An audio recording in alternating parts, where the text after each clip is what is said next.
দায়িত্বে ফিরে যেন মহা serious head coach Phil Simmons. Dressing room থেকে তড়িঘড়ি করে যোগ দিলেন দলের অনুশীলনে। শুধু যোগ দেওয়াই না, দুই ক্রিকেটারের প্রতি কড়া নির্দেশনা। ড্রেসিং রুম থেকে ব্যাট প্যাড নিয়ে আসো। নাসুম আহমেদ, শরীফুল ইসলামও হাঁটলেন সে পথেই। মোহাম্মদ সালাউদ্দিন নাসুম শরীফুলকে জিজ্ঞেস করলেন কি হয়েছে, তারা কারণটা বললেন। তারপরেই বাধ্যগত ছাত্রের মতো ড্রেসিং রুমের পথ ধরলেন। বোঝাই যাচ্ছে ঐচ্ছিক অনুশীলন হলেও কতটা serious head coach Phil Simmons. কারণটাও পরিষ্কার, ওয়ানডে সিরিজে বাংলাদেশের হার একটা ম্যাচ জয়ী হতে পারে অনুপ্রেরণা। তাকে নিয়েও কথা উঠছে কোচিং প্যানেল নিয়েও।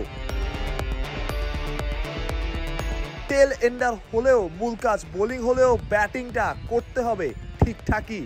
অনুশীলনেও থাকতে হবে সুপার সিরিয়াস। শরীফুল নাসুম যাচ্ছেন ড্রেসিং রুমে, এদিকে বাকি কোচদের নিয়ে মাঠেই আলোচনায় ব্যস্ত ফিল সিমন্স।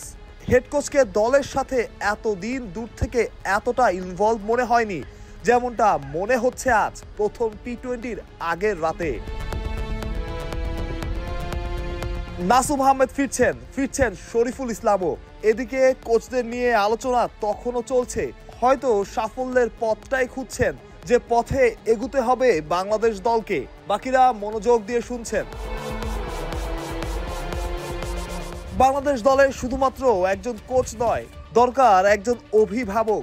সেটা এখনো ফিল সিমন্স হতে পেরেছেন কিনা সেটা নিয়ে প্রশ্ন আছে। প্রশ্নটা হয়তো অনেকে তুলেছেনও, তবে এই ছবিগুলো বলে দিচ্ছে তিনি সেটা হওয়ার চেষ্টা করছেন, অন্তত প্রথম টি-20-র আগের রাতে। এখন দেখা যাক এই সিরিয়াসনেস কতটা কাজে আসে। ক্যান্ডি থেকে ভানুষ প্রত্যয়, বিডি ক্রিক টাইম।